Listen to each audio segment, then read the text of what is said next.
Yes, we're on.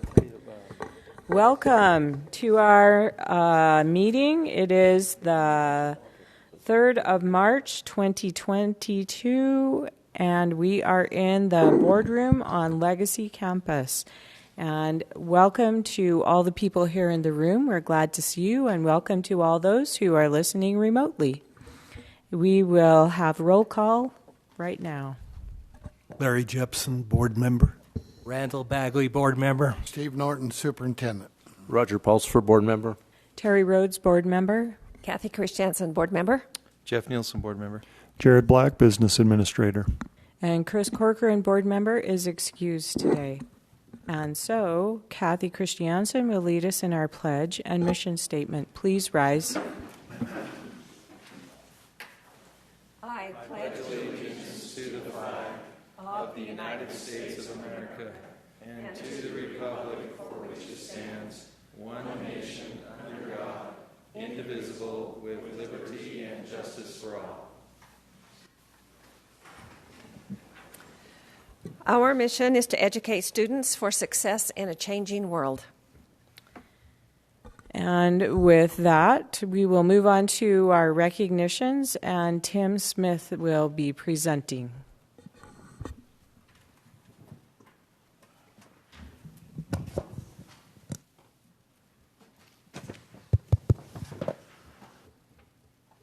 All right, thank you for everyone being here. I've had this on my mind for some time, and I think we've reached a point where it's an appropriate time. Today, or this month, marks 2 years since we started with this COVID pandemic, and it marks the beginning of what has been an interesting relationship between the school district and the health department.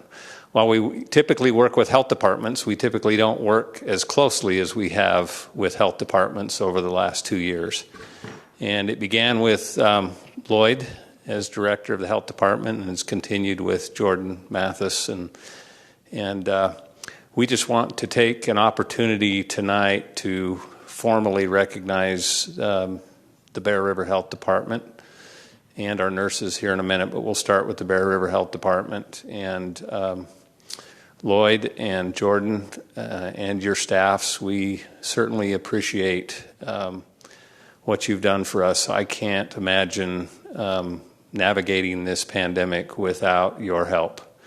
And I wish I could quantify the number of hours and meetings that we have spent together, whether it was we had weekly meetings with the health department. They guided us throughout the whole time, whether it was test to stay or test to play or test to sway or sometimes test to pray. You guys have been by our side. When the vaccines came out, you made sure our staff was prioritized and helped our staff get the vaccinations that they needed. We had certainly appreciated that. Can't tell you how many countless hours went into case investigations.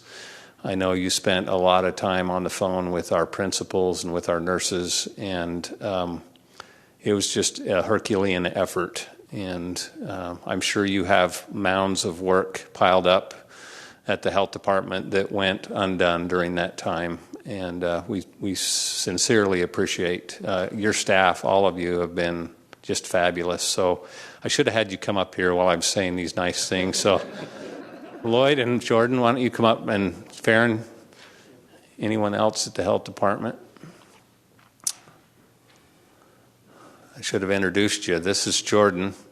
Jordan, I don't think I've stood next to you most. We've dealt mainly through virtual meetings for the last 2 years, and so thanks. Appreciate it. Thank you. Now you got to stay for a picture.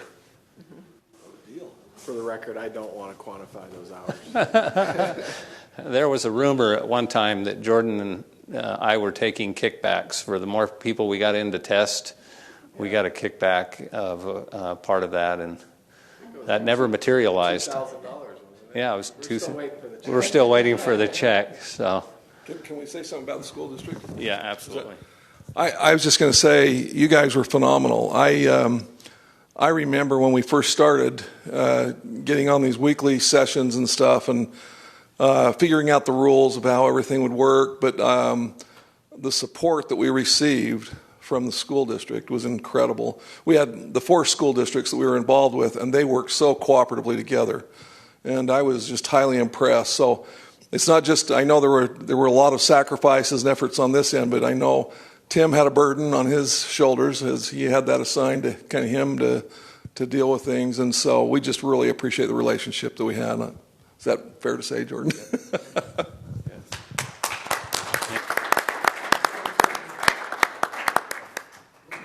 No, I'm good. No, get in there. You're the one that did most of the work. Yeah. Over Aaron, he was.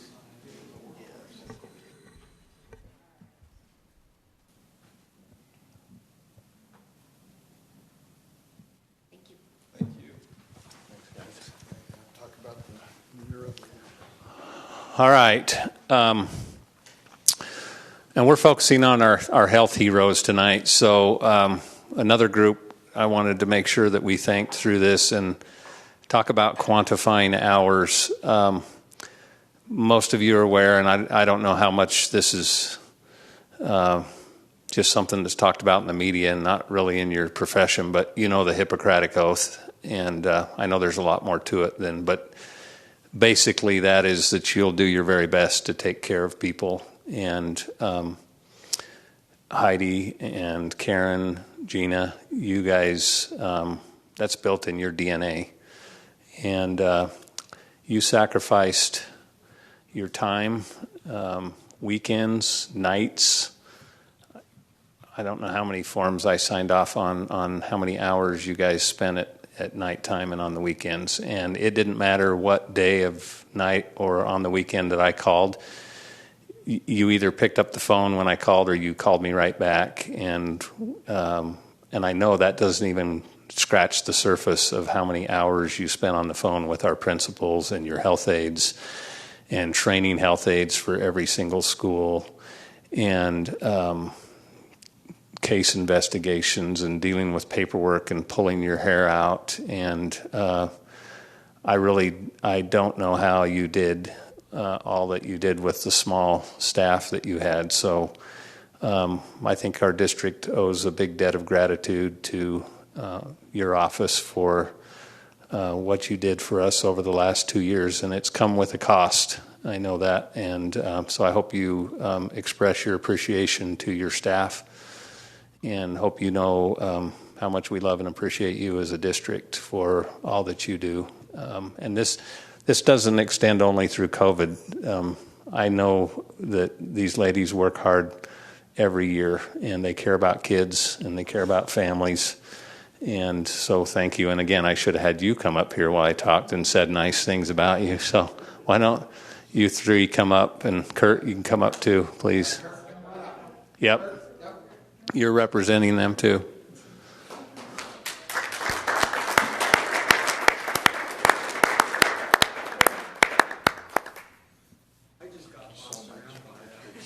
I did too. I did whatever they told me, and then I knew I was good.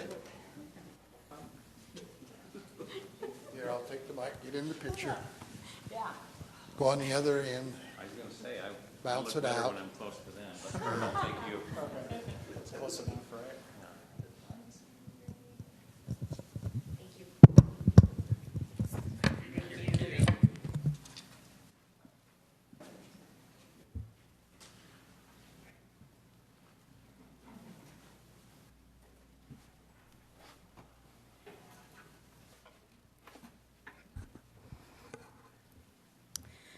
Recognitions are definitely the funnest part of our meetings, and we appreciate those who give so much to our district and help us in so many ways. And we just could not do this without them. Moving on in our agenda, we are to the public input part of our meeting, and we have one person who would like to speak, and that is Rebecca Powell. Just as a reminder, your comments are limited to 3 minutes. You need to stand at the microphone, please, so that everyone can hear. And please refrain from speaking about any specific personnel. And remember that your comments are recorded, and this is part of the public record. Okay. So take it away. Thanks.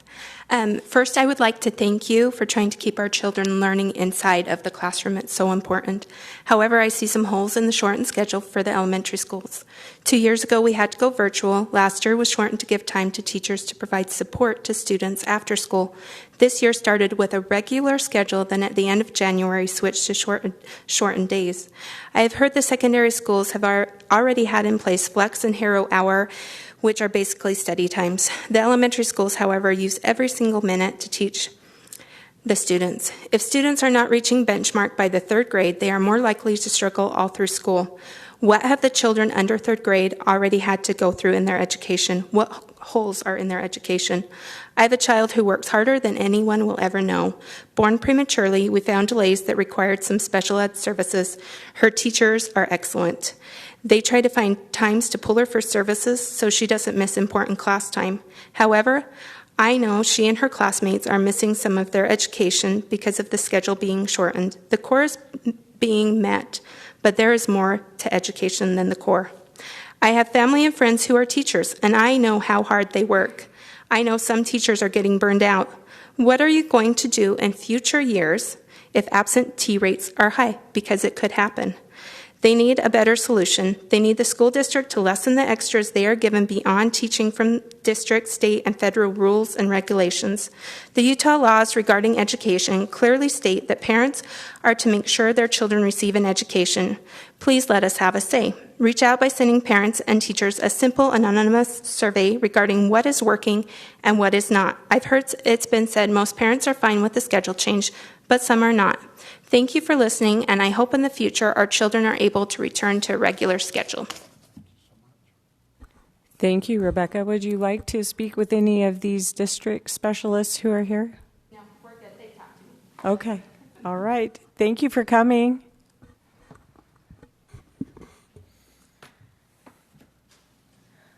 Next, we have on our agenda our reports agenda, and we will have the Millville Elementary School Land Trust Funds Amendment presented by Brady Johnson from Millville.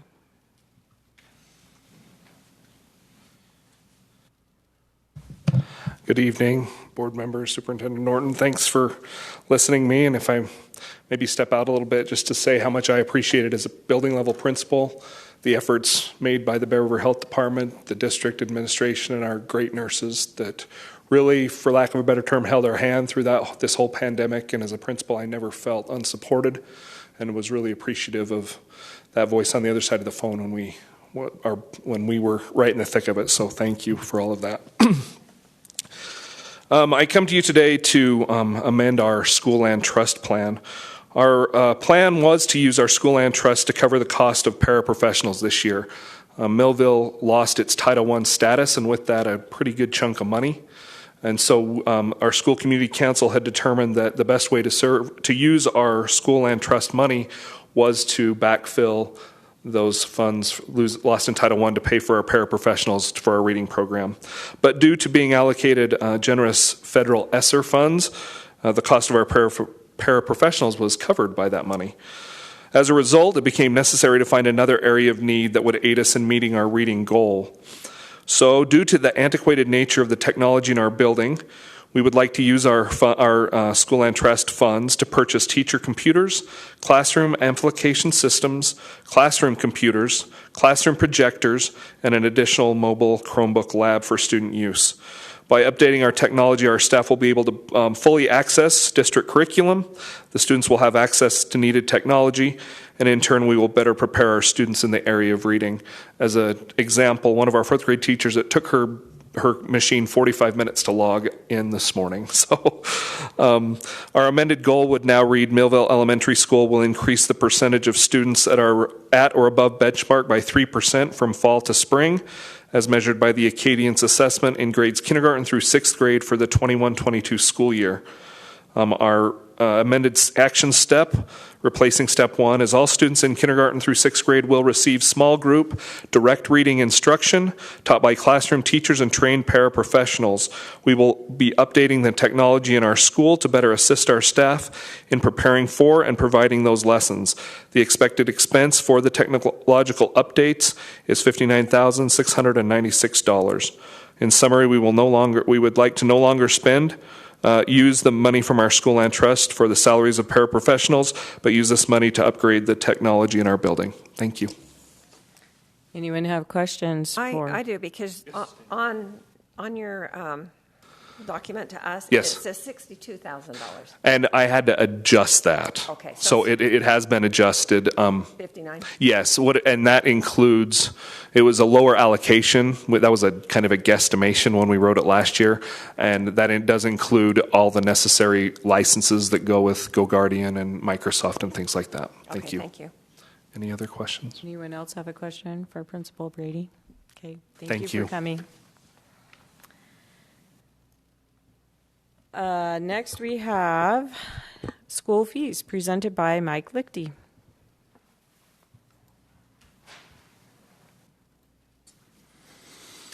This is a moving target, and we're kind of still waiting to see what the legislature is going to do with this House Bill 211. And I guess we only have one more day to wait, but according to state law, I have this meeting and one more to have school fees approved.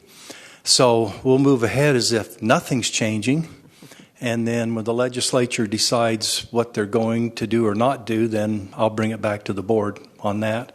But if you take a look at the fees that I attached, and I did a little update on it again today, to starting in Section C, where I've lined out digital curriculum and access and Canvas, that's all considered textbook now, and so that no longer we can charge a fee starting the 2023 school year. Cannot do that. 22-23 school year. So that's why that is lined out. Also there in Section C, the after school or summer school core remediation and the Utah Students Connect. The reason why they're in red in there is they were moved up out of the non-waivable fees because now those are waivable, but there's still a fee that can be charged. So that's why they're just moved up out of the non-waivable criteria. Same thing down in Section D with the high schools with the digital curriculum. Can no longer charge that. There's only one real fee that we're asking the board to consider, and it's dealing with ceramics. And it's interesting, the last month, principals have been getting back with me the cost of clay to work in specifically ceramics is more than quadrupled in price. Wow.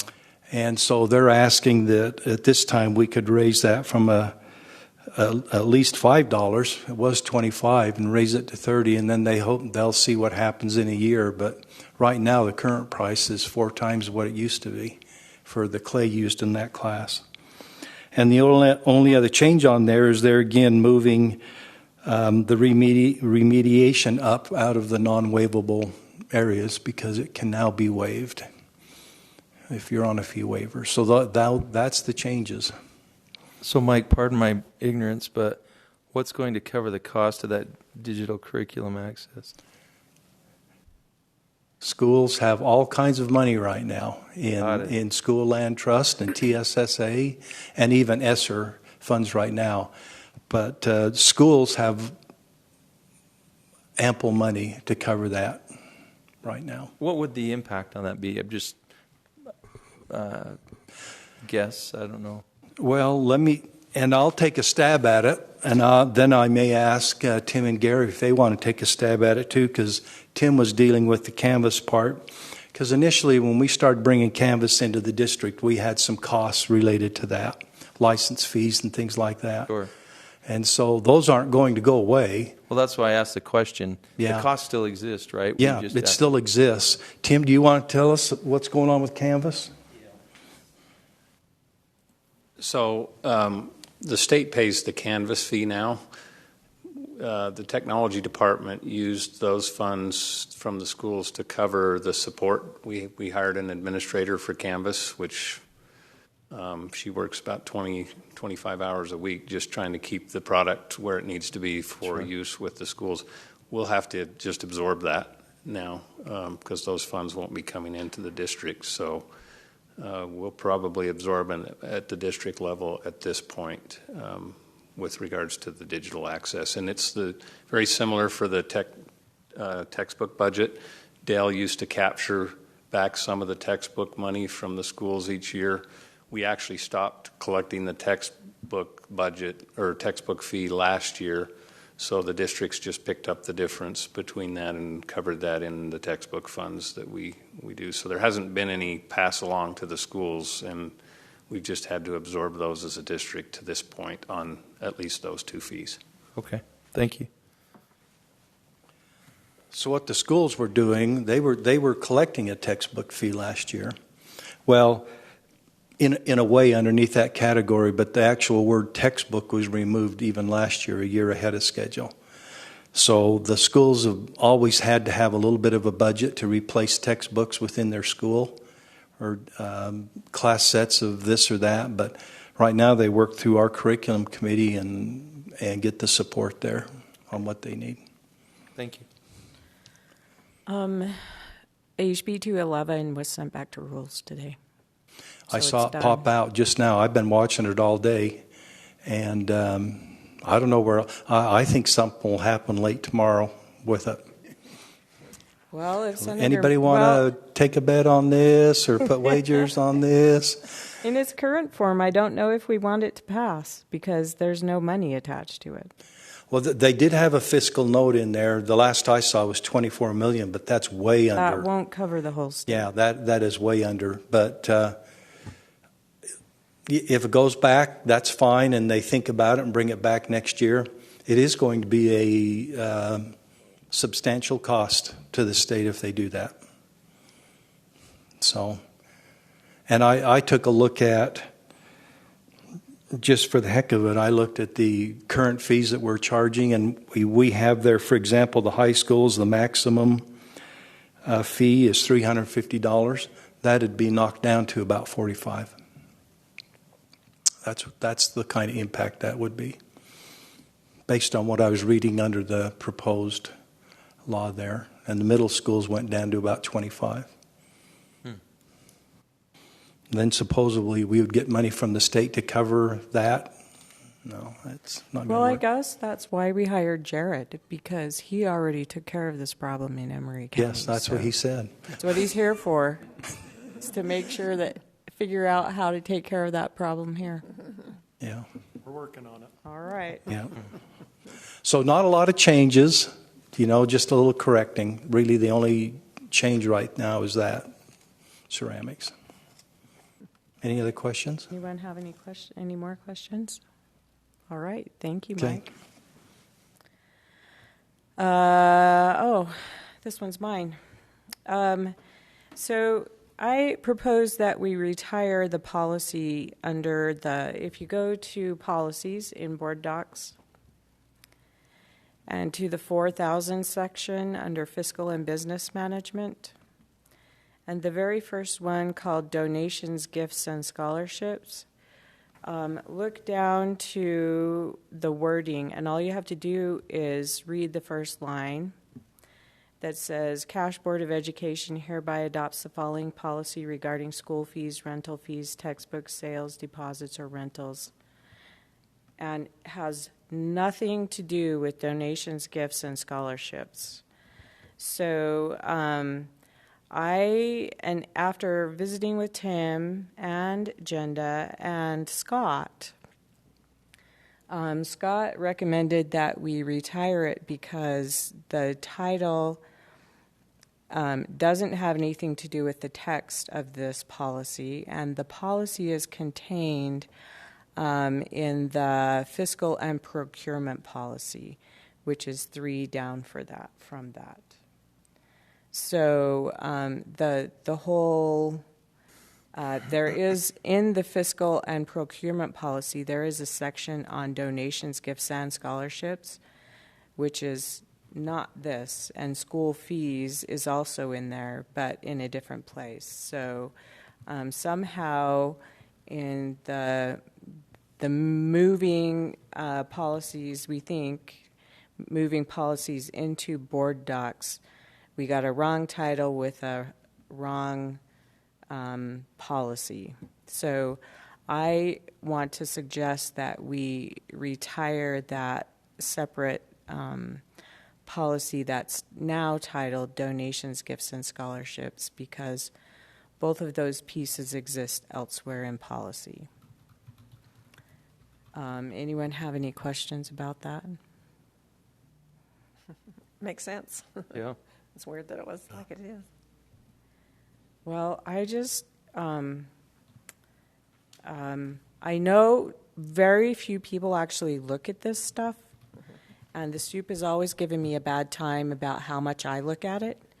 So, but if someone does, especially a parent or someone outside our district, it makes us look really stupid when they run into something like that. I agree. Our policies need to be written correctly, and so people can understand them. So I'm bringing this to you tonight as the first recommendation, and then if you're okay with it, retiring that section, then I'll put it on the action agenda for our next meeting. Okay. Okay. And we're moving on to board committee reports. Anyone? Kathy, you usually have something. I don't. I'll just say that I gave another policy on the library to Larry to work on, because there was just a couple of things when that was presented at Skyview that need to be fixed on that policy as well. So he's going to take that. Do you want to talk about that school community council meeting at Skyview and what happened there?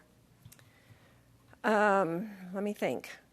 So Allison, the school media center specialist, was the one who brought the information to us on parents wanting to have books taken out of the individual school libraries. And so she did discuss their policy and how they handle it and what they do. Did she want to do some changes on it? She just wanted us, the school community council, to know what the procedure was, so that parents just don't think they can come in and say, I want this removed now. They have to go kind of through a process of it in getting it removed from the bookshelves. So that was pretty much. Well, and district policy requires each school to have a committee to review as a review, right, Larry? Right. And so Allison was just asking that the school community council act as that committee, so she didn't have to create another committee at the school level. So does that same committee vet new books that are recommended to come in? Okay. And everybody said they would do it. Either way. Either way. Okay. It follows ALA guidelines and is pretty much a national format that's been adopted. There were districts in the state that hadn't adopted this, and they are the ones that were having significant problems when a request was made. Yeah. So we'll go through this and bring a few things up to date. It's amazing how things change. Thanks for doing that, Larry. Okay, moving on to... I have one thing, Terry. Okay. Just to let you know, Bridgerland is having their groundbreaking next week on the 16th at 1 o'clock for their health science building that they've been working on for several years, and so they're ready to break ground next week. Is that the one they're doing on the corner? Right. Okay. Health It'll be a great sciences. benefit for Wow. students because we need health science and nurses, and it'll be great. That's on the 16th 1 16th o'clock. at 1. at 1 o'clock.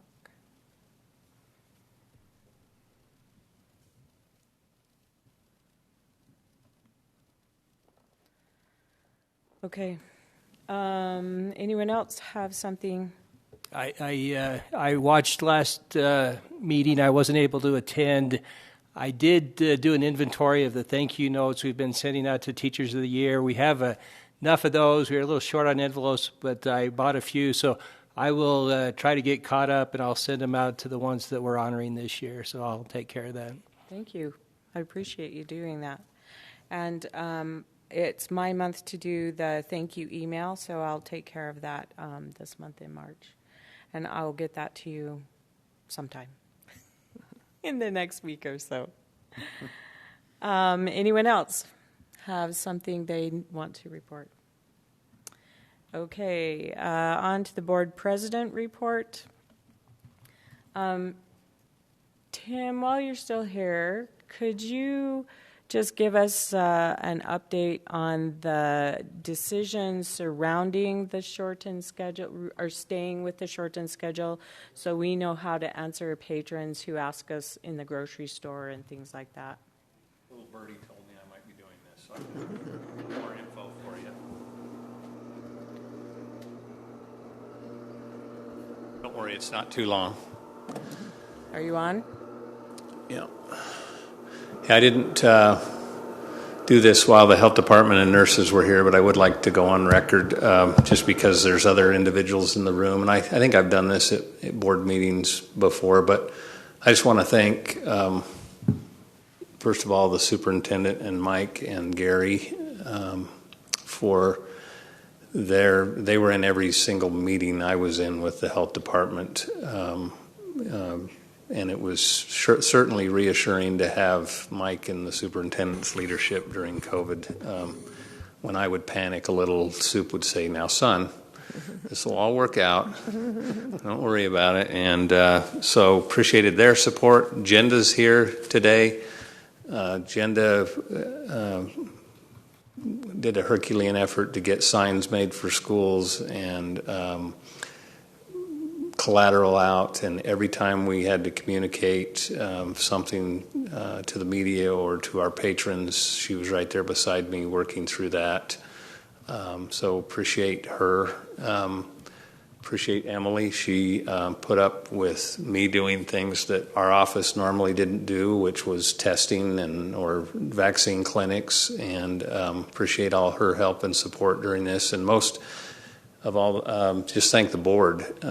I want you to know how much we as a district appreciate the trust we have as a district administration between our board and or between you as the board and us as district administration. I do a little seminar called The Speed of Trust, and it's nice that you trust us enough to let us run the district and make the millions of little decisions that we have to make over the last 2 years. We've certainly appreciated that level of support from each one of you, so thank you for that. Appreciate that. And then I'll just one more little caveat: Mike's dedication to following this fee stuff. I don't think I've been in his office this week, or even at the beginning of this meeting, that he didn't have his ear tuned to the state meetings, the legislator meetings, listening for the fees and where they were. So he's been following that really closely to try to make sure we're where we need to be on that. All right, so just really quickly, I just wanted to show you a couple of slides. So this one, just over about a month period, tracks our COVID numbers. If you've watched our COVID numbers in the last couple of weeks, you can see they're down there at the end of that, the tail end of that chart. They're almost infinitesimal from what we've dealt with for 2 years. We look like we did when we had 1 or 2 cases we were panicking at the first of the pandemic, to where that's just normal every day. But 2 to 4 cases have been we even reached a time last week when we were at 0. So that's a welcome change. So when we made the decision to go to the shortened schedule, you see we hit 250 cases. And we're right in the middle of the Omicron variant. And that was causing us a lot of problems. And when we make a decision like that, we not only rely on data, So it's a quantitative decision, but it's also a qualitative decision. And Mike and Gary have kept their ears to the ground, the superintendent and myself, as we've been out in schools. That patron was correct when she presented. Our teachers have been tired. In some ways, this has been a more difficult year than even last year for them. But I want to show you what that does. This is our absentee rates. This is a line graph. I actually like the bar graph better. So this 1/21/22 is a snapshot of our absentee rates right before we made the decision to go to a shortened schedule. So we were hitting, on average, 22% in our secondary schools and 13% in our elementary schools. Since you saw the chart I showed you back 2 ago, that peak and how it's dropped off, well, notice that our absentee rates haven't dropped. They've stayed very high. In fact, I would say we've been surprised by that. I would have thought, that's why we said we would reevaluate the shortened schedule when we reach the end of the trimester. What we would have expected to see our absentee rates drop off, but they haven't. And so that's very concerning to us. So that's why we made the decision at the just recently to go to the shortened schedule. So this is just what the impact that has on classroom teachers. So I took just a snapshot of if we're between 8 and 13% in our elementary schools or 15 and 22% in our secondary schools, what kind of this is a daily impact.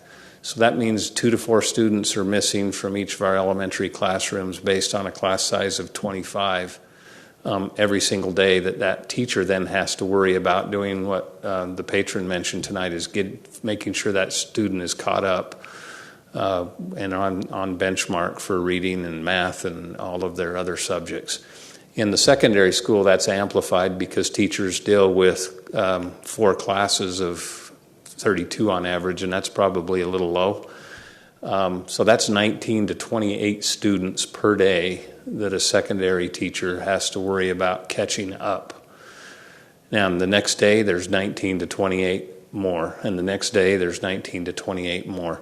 And that doesn't mean it's not the same students. We recognize that. It's not 19 to 28 new students, but it's still 19 to 28 students missing assignments for whatever was covered in class that day that the teacher has to worry. And so, in a nutshell, that's why we decided to stay on the shortened schedule for the foreseeable future, because we know that's still having a major impact.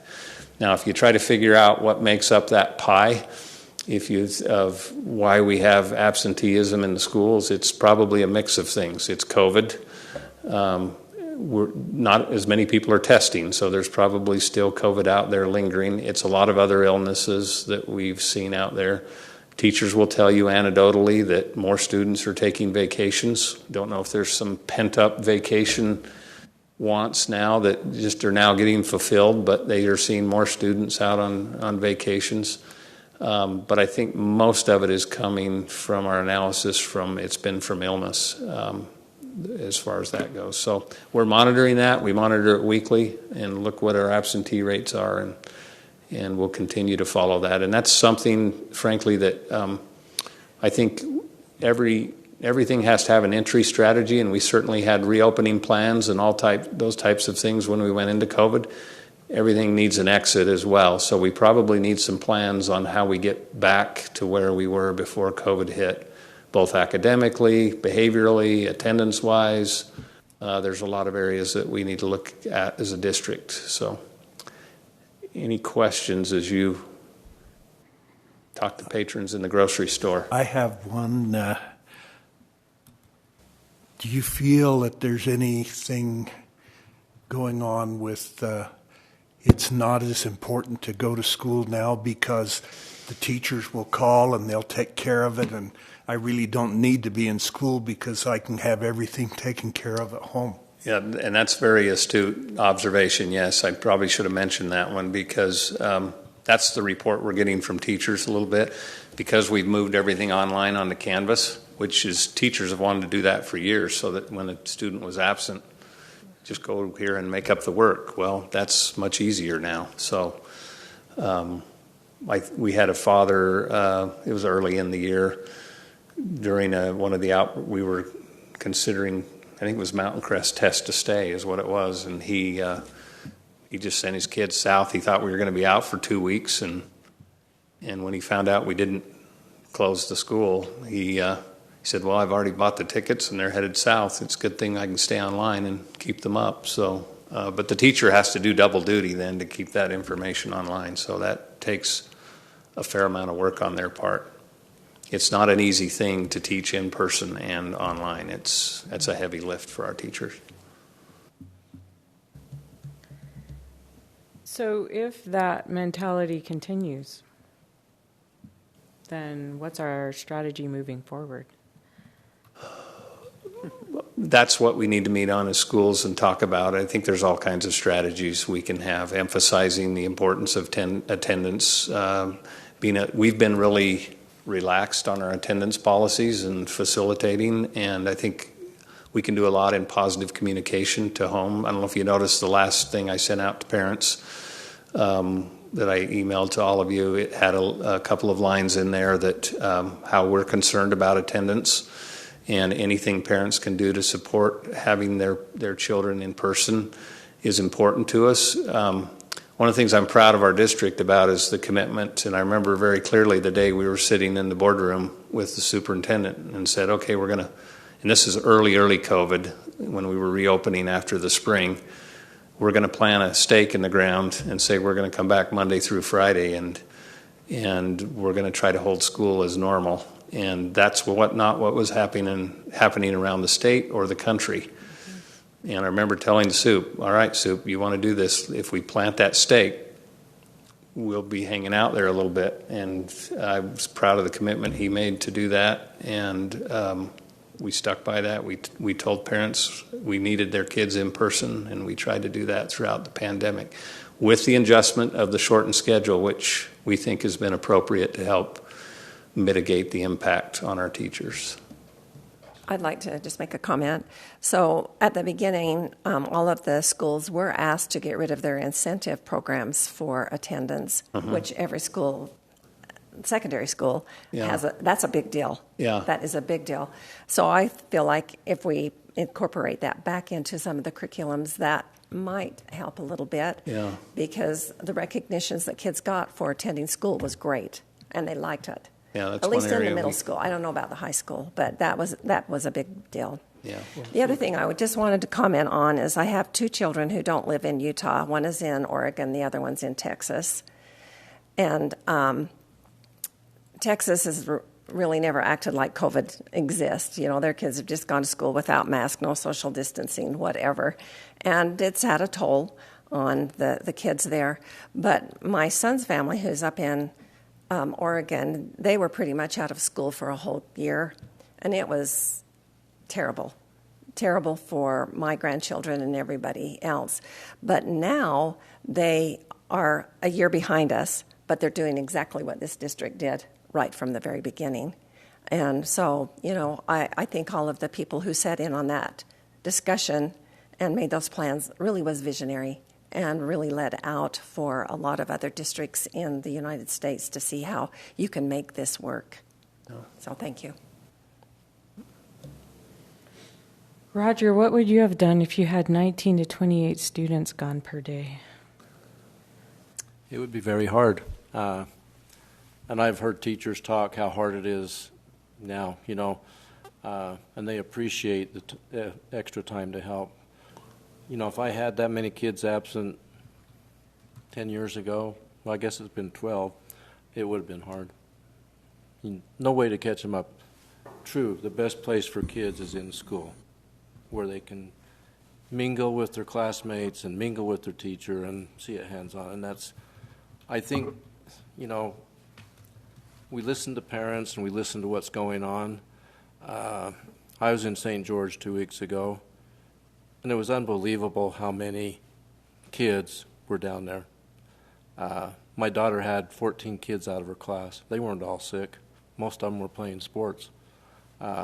So keeping parents happy, and, you know, last week when this was all going on, I looked on social media, and the parents and teachers that have remarked on that about the early shortened day, they were all supportive of it. And so, the one patron here tonight, her grandparents got me and visited for over a half hour. They were concerned, but they have 2 kids that are teachers, and they're teaching in high school. So, I think, we're doing the right thing, and I think parents need to understand that, and parents can help us by getting their kids in school. And that's the same thing we listened to last night at Mountain Crest, Larry. Those teachers are saying, yeah, kids are just staying home and watching Canvas or whatever else, but they need to come to school, and a lot of it's got to go back to the parents. We can't do it all. So. And that social interaction is really important for kids. I mean, even though it's easier to stay home and do it, they're missing out on that experience that helps to shape their personalities and their character. All of those experience that adds to them is not being done when they stay home. One of my favorite 2 pages in that State of the District report that you have, by the way, we gave you 10 copies. If you need more each, ask. We have plenty, so if you're distributing those. But my favorite 2 pages in there are the pages of quotes from the kids, both elementary and secondary, about how much they appreciated school when they were at home, and how much they realize how important in-person learning and in-person interactions with their peers are. So that was wonderful. So Mike or Gary, do you have anything you want to add to conversation? Thanks so much for explaining that. It helps us know how better to converse with the few people who have concerns, and anyone else who asks. Okay. Appreciate you explaining all that for us. Thanks, Tim. And speaking of that, thank you for this agenda. So awesome. I can't wait to open it up and look at it, the real thing. We appreciate all your efforts on that, especially after the last few weeks that you have had. Thank you. So Roger mentioned that he and Larry went to the Mountain Crest school staff focus group that Alden Jack is leading for the Equity Committee. And so, Randall, you will be going by yourself to Green Canyon unless Kathy can go with you next Monday. For what? I'm sorry. I was thinking about something else. The meetings that we're going to at the schools for Alden Jack's committee, and you're going to Skyview already, but Chris can't go with Randall to Green Canyon because he'll be out of town. Okay, and what day is that? Monday, the 7th. 2:30. Are you still okay with that? Mm-hmm. This is Green Canyon? Mm-hmm. So Roger and Larry went to Mountain Crest, and Randall and Kathy will go to Green Canyon, and Kathy and I will go to Skyview. And Jeff, I'm planning to go to Ridgeline. Do you want to go with me? Yeah. On the 9th. 9th at 2:30. At 2:30. Yeah. Okay, so what's the time at Green Canyon again? Sorry. They're all at 2:30. Okay. Thank you. And he began the meeting by saying the board members are here to listen and learn. So it made it clear he wasn't really looking for input from us. Okay. Perfect. Listening is an easy thing to do. And was it a good? And Roger seems to think it was a good listening. I thought it was exercise. very positive. And Mike took good notes and kept track of everything. I thought it was good. Awesome. I The only think thing I the was concerned teachers about really is appreciated we it. didn't have any male teachers there. Yeah. Yeah, we talked about it after all, but they were invited. They just probably need to make a little more effort to make sure we have it equal. Yeah, Bardette was the only one there, but If we're going to talk about equity, we better have a good cross-section, Right. right? and All they right. did as far as their teachers, but there's no males. So. Okay. thank you all for being willing to do that. That was very important to Alden when he wanted to go out and listen at schools just to school staff members and parents without administrators there. He requested specifically that we have some board members assigned to each meeting to be there. So thank you for being willing to do that. Appreciate that. Next Wednesday on the 16th at 6 p.m., if you remember, we have our USBA regional meeting at Elements with Logan and Rich school districts. It's not next week, right? It's the week after? Right. Yeah. Sorry, 2 weeks. Okay. 2 weeks on the 16th. That Wednesday evening. And Emily, can we RSVP to you? And then you could pass that on to, I'm not sure who we need to pass it on to. Greg Miller, Logan. Oh, He's the one that's in charge of our right. region. Okay. So we probably need to let him know. That's what I would think. Okay, Greg Miller and Richard Stowell. So just let Emily know if you're going to be at that meeting sometime in the next day or two, please. Also, thanks again to Jenda. I have given her a lot of assignments in the last bit. The state school board has a school accountability redesign feedback page on their website that they're looking for public input on.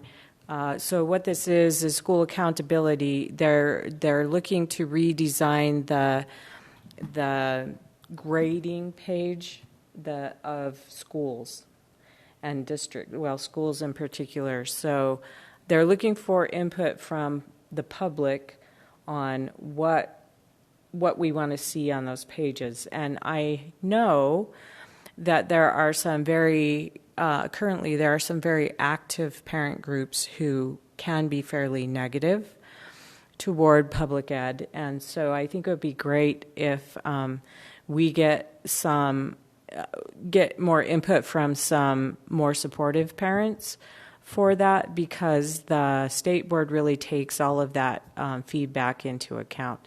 And Darren, what's his last name? Nelson. Darren Nelson from Cache Valley is the person who is actually going to be looking at all that feedback and data. So I asked Jenda to put a link to that on our homepage for our website, just so you know. So if you think about it, when you're out and about talking to people, if you would encourage people to go there, people that you know would consider doing that, just let them know that the state is looking for their feedback on what do you want to know about schools on one page that would help you know how the school is doing. And so if we don't give our feedback, then somebody else will, and we don't get a say. So anyway, just letting you know about that. And I'm done. So to the superintendent. Okay, thank you very much. I would just like to praise and give credit to the legislature. I know they still have one more day, but they've had some really interesting bills that were introduced this year, and many of them were not good for kids and detrimental to what we're trying to do in public ed. And I know from following the bills that we had some real concern about that would probably have taken money or required our teachers to do things that were way over and above what I think is necessary to ensure that we're getting good quality instruction going on in our classrooms and not spending time discussing things that on a national scale might have a lot of interest for some parents as to whether we are or not teaching those things in our classrooms. But our local legislators were very supportive this year.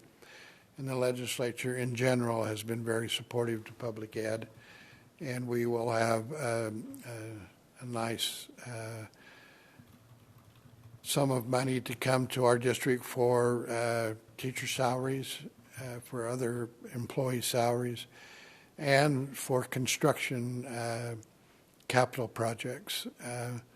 And I just want to take this opportunity publicly to thank people who take the time out of their lives to be legislators and go and set policy for our state. And I think they've done a marvelous job of separating the things that are really critical this year from the things that we really shouldn't be passing legislation about, but we should trust in our local school boards to have that authority and be able to work through problems in school districts and schools and classrooms where it's closer to the people who are actually sending their kids there. So I would like to thank our senator and our representatives. When I have taken the time, they have been very gracious to get back, and they have, in general terms, supported public ed very well this year. So, Great. Anyone in the public domain who would like to say something? Not like you're all public, but anyway. All right, anything else? Thank you all for your discussion tonight. It was a great meeting, I think. And we appreciate you all being here. And with that, we have reached the end of our agenda, and we will adjourn.